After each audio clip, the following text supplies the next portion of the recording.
इतना परेशान हो चुकी हूँ, मतलब लोगों से इतना ज्यादा परेशान हो चुकी हूँ। हर हर हर दिन कोई एक नया इंसान मेरे बारे में वीडियो बनाता है और मेरे सब मैनेजर मेरे पीछे पड़े रहते हैं कि डोंट पोस्ट अ स्टोरी, उन्हें और क्लाउड मिलेगा। भाई उन्हें ऑलरेडी क्लाउड मिल रहा है, अब मैं ये बिगर पर्सन में से नहीं हो पा रहा है भाई। और मैं किसी को भी डीफेम डीमीन मैं तो करना ही नहीं चाह रही हूँ। Like this hey everyone, welcome back. आज के वीडियो में हम बात करने वाले हैं एक ऐसी कंट्रोवर्सी के बारे में जहां शुरू में पूरा इंटरनेट एक साइड था और फिर कुछ स्क्रीनशॉट सामने आए और लोगों ने बोलना शुरू कर दिया। एक मिनट, कहानी शायद उतनी सिंपल नहीं है जितनी दिखाई गई थी। और इसी वजह से मुझे ये टॉपिक इंटरेस्टिंग लगा, क्योंकि नॉर्मली जब इन्फ्लुएंसर वर्सेस स्मॉल बिजनेस वाला मैटर होता है, ऑडियंस ऑटोमेटिकली स्मॉल बिजनेस की साइड चली जाती है और काफ़ी बार वैलिड रीजन से जाती है। लेकिन इस केस में जैसे जैसे डिटेल्स बाहर आती गई, लोग कंफ्यूज होते गए कि विक्टिम कौन है और विलन कौन है। एक तरफ है अपूर्वा मखीजा, जिसे आप रेबल किड के नाम से जानते हो। दूसरी तरफ एक डिजाइनर है जिन्होंने क्लेम किया कि उनकी टीम ने दिन रात मेहनत करके एक कोचेला आउटफिट बनाया, पैसे लगाए, रिसोर्सेस लगाए, टाइम लगाया और एंड में उनका आउटफिट पहना भी नहीं किया। लेकिन फिर अपूर्वा ने अपनी साइड रखी और उसके बाद जो इंटरनेट का मूड चेंज हुआ है वो देखने लायक था। तो चलिए शुरू से बात करते हैं। सबसे पहले एक चीज़ क्लियर कर देते हैं, मैं ना तो अपूर्वा की फ़ैन हूँ और ना ही उनका हर एक्शन डिफेंड करने वाली हूँ। एक्चुअली अगर हम पिछले कुछ साल देखें तो अपूर्वा का नाम कंट्रोवर्सी से काफ़ी बार जुड़ चुका है। इंडियाज़ गॉट टैलेंट कंट्रोवर्सी के बाद उन्हें मैसिव बैकलैश फेस करना पड़ा था। खुद अपूर्वा ने बाद में बताया कि उस कंट्रोवर्सी की वजह से उनके कुछ ब्रांड डील्स और प्रोजेक्ट भी अफेक्ट हुए थे। उसके बाद कोचेला के टाइम भी एक और कंट्रोवर्सी हुई जब उन्होंने एक get ready with me video में कलावा काट दिया था और सोशल मीडिया पर काफ़ी लोगों ने इसको डिसरिस्पेक्टफुल बोला। मतलब ये कोई ऐसा क्रिएटर नहीं है जिसके अराउंड कभी ड्रामा हुआ ही नहीं। इंटरनेट पे ऑलरेडी बहुत लोग उन्हें पसंद नहीं करते और शायद इसी वजह से जब डिजाइनर वाली स्टोरी वायरल हुई तो लोग को बिलीव करने में बिल्कुल भी टाइम नहीं लगा। अब आते हैं एक्चुअल कंट्रोवर्सी पर। कुछ दिन पहले एक डिजाइनर ने वीडियो अपलोड की। वीडियो का पूरा टोन ऐसा था कि देखते ही आपको लगेगा कि एक छोटा ब्रांड स्ट्रगल कर रहा था और सामने एक इन्फ्लुएंसर उनकी मेहनत को वैल्यू नहीं दे रही। वीडियो में बताया गया कि उनकी टीम को बहुत कम टाइम में कोचेला के लिए कस्टम आउटफिट बनाना था। डेडलाइन टाइट थी, काफ़ी डिटेलिंग थी और अलेजेडली उनके टीम ने अपने दूसरे प्रोजेक्ट्स तक साइड में रख दिए ताकि ये आउटफिट टाइम पे रेडी हो सके।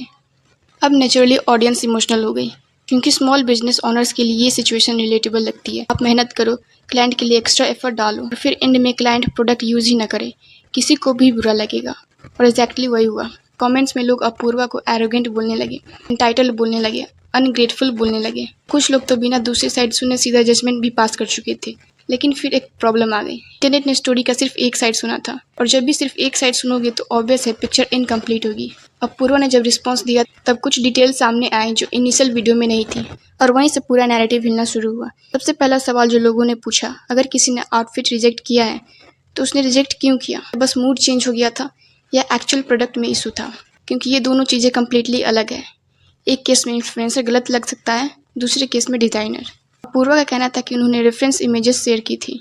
उन्होंने बताया था कि उन्हें किस टाइप का लुक चाहिए। जब फाइनल आउटफिट आया तो वो उनकी एक्सपेक्टेशंस के अकॉर्डिंग नहीं था।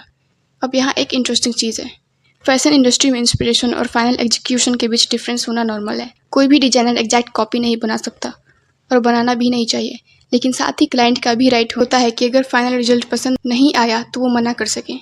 यहीं से पूरी डिबेट शुरू हुई, क्योंकि ऑडियंस का एक सेक्शन बोल रहा था यार पसंद नहीं आया तो मत पहनो, दूसरा सेक्शन बोल रहा था इतनी मेहनत के बाद भी कैसे मना कर दिया। और मुझे लगता है यहीं पे लोग इमोशनल हो गए, क्योंकि इंटरनेट को अंडरडॉग स्टोरीज बहुत पसंद आती है। एक स्मॉल डिज़ाइनर, एक फेमस इन्फ्लुएंसर, ऑटोमेटिकली लोग डिसाइड कर लेते हैं कि पावरफुल वाला गलत होगा। लेकिन रियल लाइफ हर बार इतनी सिंपल नहीं होती। कभी कभी दोनों साइड्स अपनी जगह जेन्युइन होते हैं और कभी कभी दोनों साइड्स मिस्टेक्स करती हैं। अब एक और रीज़न है कि कंट्रोवर्सी इतनी वायरल हुई। अपूर्वा का इमेज ऑलरेडी इंटरनेट पे एक्सट्रीमली पोलराइजिंग है।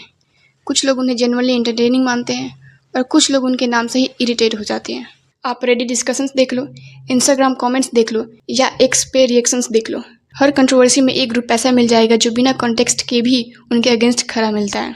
और जब किसी क्रिएटर की रेपुटेशन ऑलरेडी कंट्रोवर्शियल हो तब ऑडियंस उसके अगेंस्ट एक्यूजेशंस को जल्दी बिलीव करती है। ये सिर्फ अपूर्वा के साथ नहीं होता, हर इन्फ्लुएंसर के साथ होता है। एक बार इमेज खराब हो गई तो लोग एविडेंस से पहले जजमेंट बना लेते हैं। लेकिन फिर कंट्रोवर्सी ने एक और ट्विस्ट लिया, क्योंकि अपूर्वा ने क्लेम किया कि उन्होंने सिर्फ आउटफिट रिजेक्ट नहीं किया था, बल्कि उन्होंने पहले ही फीडबैक दे दिया था। उन्होंने पेमेंट को लेकर भी कुछ बातें कही, उन्होंने कुछ स्क्रीनशॉट्स भी शेयर किए और वही स्क्रीनशॉट्स देखने के बाद काफ़ी लोग जो पहले डिजाइनर के साइड थे उन्होंने बोलना स्टार्ट कर दिया, रुको ज़रा, पहली पूरी स्टोरी तो सुन लो। और यहीं से पूरा ड्रामा इंटरेस्टिंग हो जाता है, क्योंकि जब अपूर्वा ने अपनी साइड रखनी शुरू की तब डिस्कशंस आउटफिट से हटकर प्रोफेशनलिज्म, कम्युनिकेशन और इंटरनेट नैरेटिव्स तक पहुंच गया।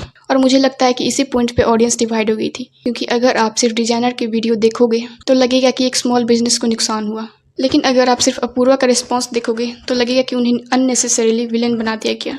और सच शायद इन दोनों के बीच में कहीं है। अपूर्वा ने अपने रिस्पॉन्स में सबसे पहले ये क्लैरिफाई करने की कोशिश की उन्होंने आउटफिट को लास्ट मिनट पे रैंडमली रिजेक्ट नहीं किया था। उनका कहना था कि ट्रायल्स के दौरान ही उन्होंने बता दिया था कि फाइनल लुक उनकी एक्सपेक्टेशंस के अकॉर्डिंग नहीं लग रहा। और ऑनेस्टली यहाँ एक प्रैक्टिकल चीज़ समझनी पड़ेगी, कोचेला कोई नॉर्मल ब्रंच या बर्थडे पार्टी नहीं है। ये दुनिया का सबसे फोटोग्राफ्ड फेस्टिवल्स में से एक है। इन्फ्लुएंसर्स वहाँ मंथ्स पहले प्लानिंग करते हैं, ब्रांड्स पैसे लगाते हैं, कंटेंट स्ट्रेटेजी बनती है, फोटोशूट शेड्यूल्स बनते हैं। अगर किसी क्रिएटर को लग रहा है कि आउटफिट उन पे अच्छा नहीं लग रहा है या उनके विजन से मैच नहीं कर रहा, बहुत कम होते हैं कि वो सिर्फ किसी को खुश करने के लिए उसे पहन ले। और इसी पॉइंट पे ऑडियंस का एक सेक्शन अपूर्वा को सपोर्ट करने लगा। लेकिन फिर दूसरा आर्गूमेंट आया, लोग बोलने लगे कि ठीक है आउटफिट पसंद नहीं आया, लेकिन क्या डिजाइनर की मेहनत की कोई वैल्यू नहीं है? और ये भी फेयर क्वेश्चन है, क्योंकि अगर कोई छोटा बिजनेस आपके लिए एक्स्ट्रा एफर्ट डालता है, रश ऑर्डर्स करता है, टीम ओवर टाइम करती है, तो नेचुरली एक्सपेक्टेशंस भी क्रिएट होती है। और मुझे लगता है कि इस पूरी कंट्रोवर्सी का बिगेस्ट प्रॉब्लम यही था, दोनों साइड्स की एक्सपेक्टेशंस कम्प्लीटली डिफरेंट थी।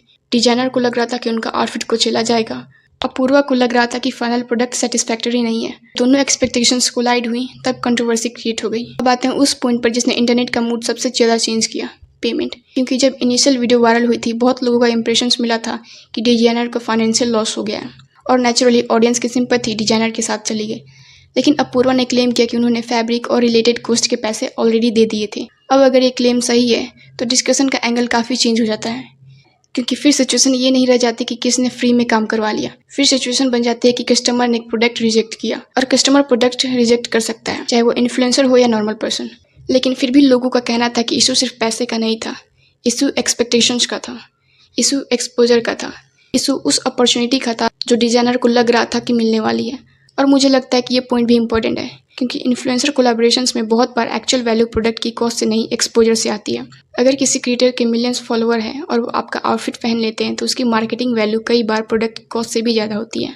इसलिए कुछ लोगों का मानना था कि डिजाइनर का डिसअपॉइंटमेंट समझना भी जरूरी है। लेकिन फिर कंट्रोवर्सी में एक और ट्विस्ट आया, अपूर्वा ने कुछ चैट्स शेयर की, और इन चैट्स की वजह से लोगों ने पूछना शुरू किया कि अगर सिचुएशन इतनी टेरिबल थी तो फिर एलिजिडली अपोलॉजी मैसेजेस क्यों भेजे गए? अगर क्लाइंट इतना अनरीजनेबल था तो फिर उस वक्त इशू एस्केलेट क्यों नहीं किया गया? और यहीं से ऑडियंस का एक सेक्शन डिजाइनर को क्वेश्चन करने लगा, क्योंकि इंटरनेट पे एक चीज़ बहुत कॉमन है, जब तक सिर्फ एक साइड बोल रही होती है सब उस साइड को बिलीव करते हैं। जैसे ही दूसरी साइड रिसीट्स लेकर आ जाती है, लोग तुरंत यू टर्न मार देते हैं, और एग्जैक्टली यहाँ वही हुआ। मुझे लगता है कि ये कंट्रोवर्सी एक और बड़ी प्रॉब्लम को हाईलाइट करती है। आजकल सोशल मीडिया पर स्टोरी का फर्स्ट वर्जन ही ट्रुथ मान लिया जाता है, जो पहले वीडियो अपलोड करेगा उसी को एडवांटेज मिल जाता है। ऑडियंस फैक्ट चेक नहीं करती, ऑडियंस वेट नहीं करती, ऑडियंस कंटेक्स्ट नहीं देखती, सीधा जजमेंट पास कर दिया जाता है। और फिर जब दूसरी साइड आती है तब लोग रियलाइज़ करते हैं कि पिक्चर इनकम्प्लीट थी। सो या आप मुझे कमेंट्स बताओ, आपको क्या लगता है? क्या ऑडियंस ने डिजाइनर को बहुत जल्दी विक्टिम बना दिया, या फिर अपूर्वा को अननेसेसरी बेनिफिट ऑफ डाउट दिया जा रहा है? कमेंट करके जरूर बताना। और अगर वीडियो पसंद आए तो लाइक और शेयर जरूर करना। Thanks for watching.